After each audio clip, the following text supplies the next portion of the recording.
qui s'est réuni ce mercredi a pris la décision d'exclure définitivement du lycée l'élève Mamadou Korka Diallo. Son complice Mor Mbaye, qui recevra sur son bulletin du second semestre un blâme, est renvoyé pour une semaine. Il avait activé son téléphone pour filmer la scène avec l'éventualité de partager la mésaventure du professeur qui a échappé de près au piège. Quant à l'élève Cheikh Gueye, témoin des faits, il écope d'un avertissement pour non-dénonciation de tentative d'agression visant son professeur. Son camarade Baïmoud Sall a également reçu un avertissement pour avoir fourni l'aiguille utilisée.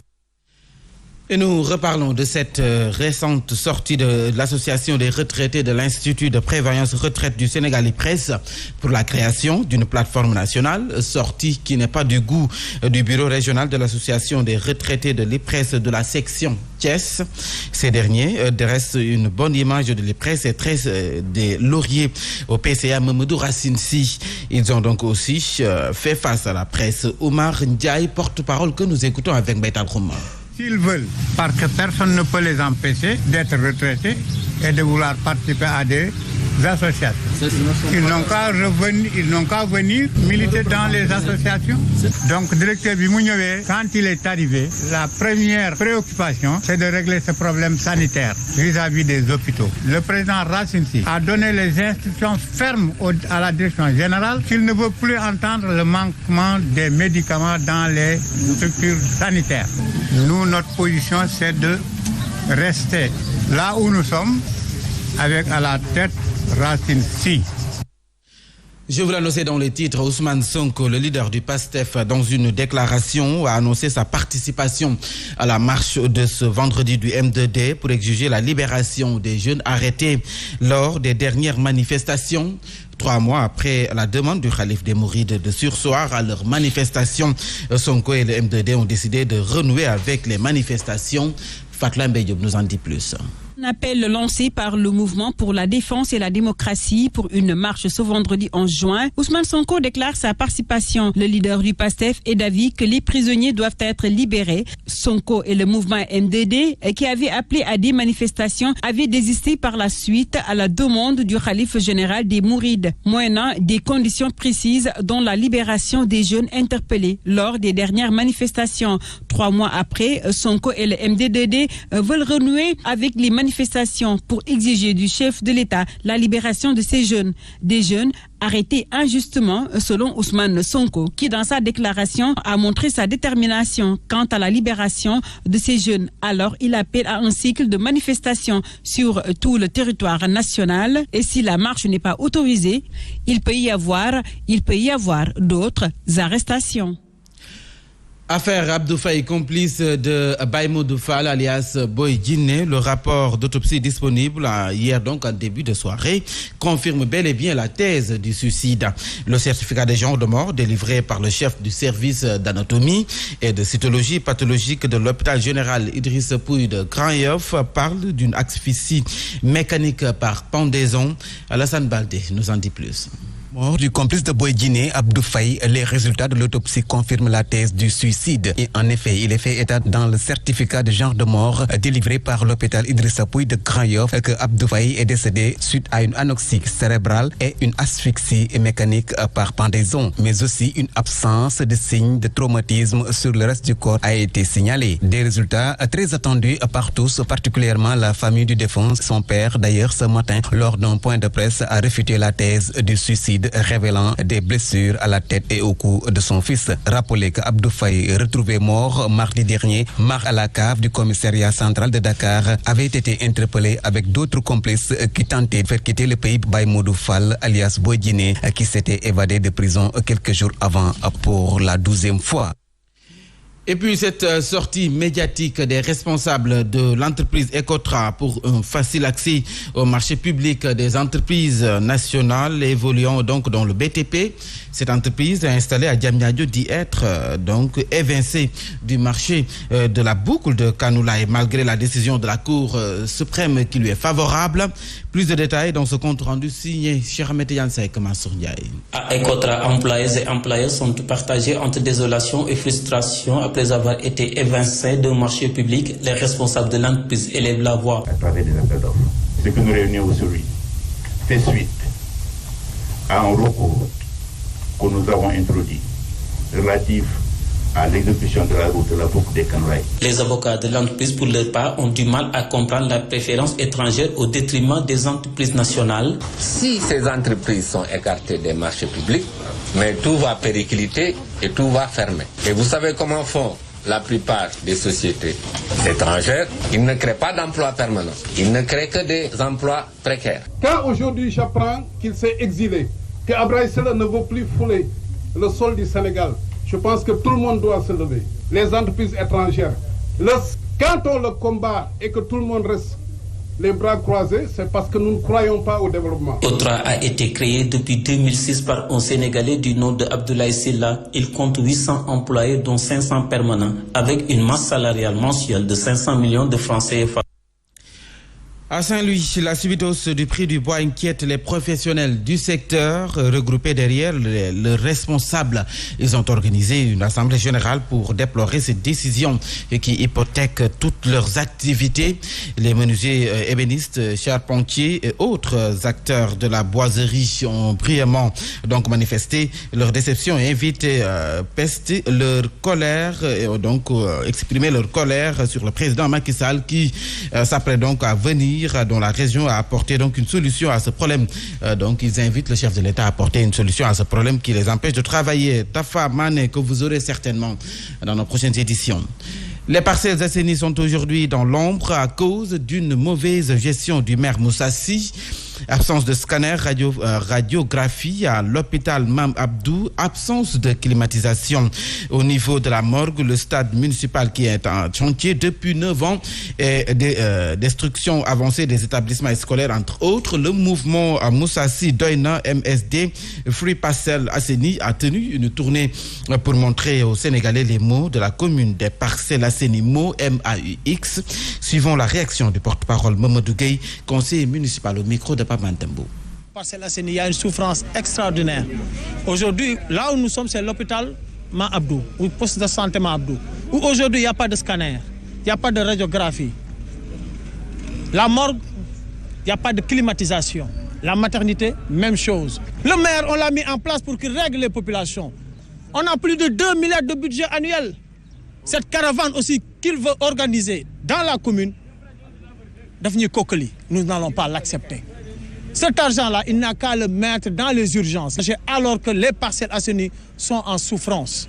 Nous demandons solennellement au président de prendre ses responsabilités. Moussassi veut vous faire croire, veut vous miroiter pour que vous lui mettez en branle la mairie des Parcelles Assainies. Il ne sera pas le candidat et il ne sera pas candidat aux Parcelles Assainies. Il faut que les choses soient très claires. L'actualité, c'est également le mouvement Sopi Ndokhum Mbaké qui est donc toujours dans la désobéissance civile. Il invite les populations à ne pas payer les factures de la Sen'Eau.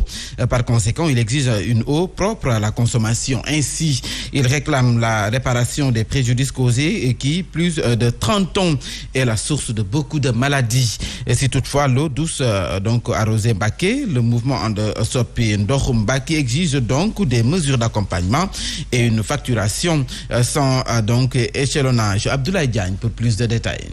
2 ans de lutte acharnée pour changer l'eau distribuée par la Sen'Eau. À Mbaké, le mouvement Sopi Ndokhum Mbaké reste dans la désobéissance. 30% c'est que pendant 30 ans. À cause de l'eau, nos mamans sont mortes, d'autres ont des problèmes de reins, l'environnement est agressé. Normalement, la Sen'Eau et la SDE devraient dédommager les populations. Ainsi, la vétusté du réseau rend sceptique. Il faut enlever ces tuyaux en fer, sinon, regardant sur la facturation, il refuse le 2 poids, 2 mesures. Il est inimaginable. Nous ne pouvons pas comprendre comment, pour une même eau, 2 facturations différentes, nous estimons. Cependant, il s'en désole.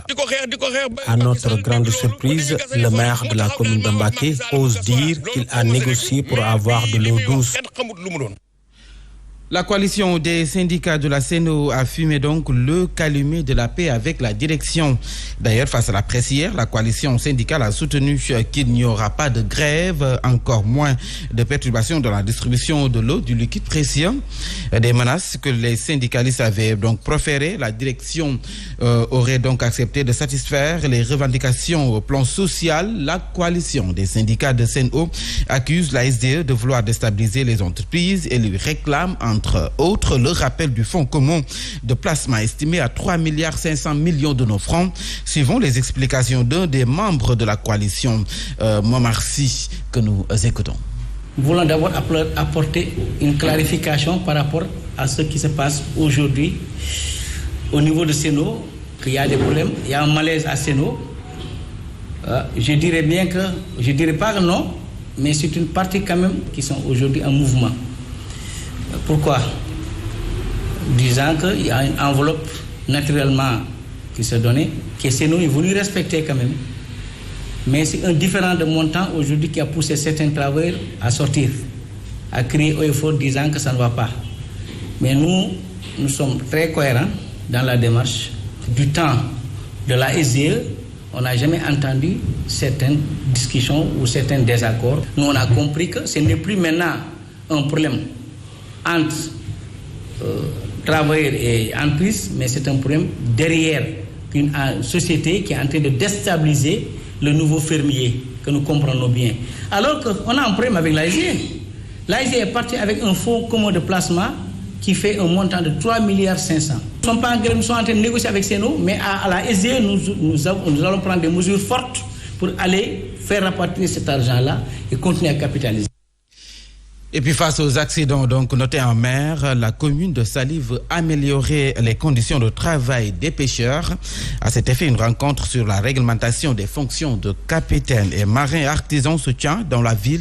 Objectif, réduire de manière considérable les accidents en mer. Elhaji Aboubakar Faye, il est de l'Agence nationale des affaires marines. Nous l'écoutons avec Alioune Badara Sonko. L'objectif qui est visé, c'est de pouvoir encadrer un peu les marins artisans, que ce soit les capitaines, les seconds capitaines ou les marins artisans qui sont embarqués à bord des navires ou appelés embarcations non portées. Donc l'objectif c'est de quoi? C'est de permettre à ces marins-là de pouvoir disposer d'outils, d'instruments qui leur permettent de mieux valoriser leur métier en termes de sécurité en mer, en termes de connaissances liées à la météorologie, à la communication, en termes même de navigation en général. Donc tout ce qui touche à la survie, à la sécurité et à la pêche responsable sera abordé durant ces quelques jours de formation. À présent, cap sur Rufisque, où le mouvement des contributions, ou le mouvement de contribution plutôt au développement social MCDS a procédé au lancement du Paxis Dakar, entendez par Paxis, programme pour les artisans, commerçants et industries du Sénégal. Ce programme a pour objectif de propulser l'entrepreneuriat des femmes et des jeunes du secteur informel. Lancé à la mairie de Rufisque-Ouest, le Paxis sera déployé à Thiès, région, et à Touba avant de s'élargir dans le reste du pays. Les précisions du chargé de la communication du MCDS, Mamadi Koni. Aujourd'hui, le lancement de Paxis à Dakar, et l'objectif a été de propulser le Paxis à travers Dakar et à travers également les régions, vu que nous sommes dans un contexte qui est marqué par le chômage, taux de chômage qui augmente de jour au jour, et raison pour laquelle aujourd'hui le Paxis se donne tous les moyens afin de lutter également ce taux de chômage-là, mais également d'aider les gens qui sont dans le besoin. Autrement dit, des gens qui ont des projets et qui n'arrivent pas à les financer. Le Paxis est là pour les accompagner. Donc tout ce qui est formalité aujourd'hui, Paxis est là pour finaliser ça et pour les accompagner. Une de Sandiara, à quelques semaines de la fête de la Tabaski, la ville aura bientôt un forail, une annonce du maire de la localité. Donc ceci en collaboration avec la caisse de dépôt et consignation. La cérémonie de signature de protocole a eu lieu donc ce jeudi. C'était en présence de notre correspondant à Mbour, Alioune Badara Sonko. Plus pour sa zone industrielle, la commune de Sandiara veut miser désormais sur le secteur tertiaire avec un nouveau forail. Ce projet en fait a été mûri depuis 3 ans avec la caisse de dépôt pour faire de Sandiara effectivement un centre commercial, un marché un foirail, un marché de bétail, bref un marché moderne avec toutes ses facilités. Et je dois dire que je suis très heureux aujourd'hui parce que c'était en fait le 12e point, comme vous le savez, du plan Sandiara émergent, qui est juste une déclinaison locale du plan Sénégal émergent. Pour matérialiser ce projet, la commune de Sandiara peut compter sur la caisse de dépôt et de consignation. Son directeur, Cheikh Ba, salue la vision du maire. Nous sommes heureux aujourd'hui d'être là, aux côtés de notre frère et ami, Dr Céline Diop, qui fait de très belles choses à Sandiara. Nous sommes fiers d'être à ses côtés pour l'accompagner dans un projet innovant qui est le projet de construction de marchés modernes et sécurisés comme le veut le président de la République. Ce projet entre en droite ligne du plan Sandiara émergent qui vise à travers le programme 1-10-10, une famille, 10 cadres dans 10 ans. Et puis, la communauté maure du Sénégal et de la diaspora enterre ces divergences et met en place un objectif qui regroupe toutes les associations maures. C'est pour mieux défendre leurs préoccupations que sont l'accès aux médias télévisuels donc sénégalais, accès au financement de la DER, mais également le soutien du secteur de la tannerie. Ils ont tenu une assemblée générale donc à Guédiawaye pour adopter les nouveaux textes. Biram Fall, membre de l'association des maures du Sénégal, que nous écoutons avec Younoussa Baldé. Bon, c'est surtout une bonne place dans la société sénégalaise, avec la promotion de ces cadres, avec l'organisation d'émissions en Hassania, au niveau de la RTS, au niveau des télévisions, au niveau des radios, compte tenu de l'importance de la population maure au Sénégal. Donc, il regroupe près de 2 millions d'âmes et qui ne parvient même pas à avoir une émission à la télévision nationale. Je crois que ça, c'est un drame. C'est un cri du cœur que nous lançons. Vous voulez être plus présent dans le domaine des médias? Dans le domaine des médias, dans le domaine du développement, dans le domaine... Parce qu'il y a des financements de la DER, de ceci, de cela, et la communauté ne se retrouve pas dans ces... Financés par la DER, par le FONGIP, par toutes les structures de financement. La page des sports, c'est tout juste après ceci.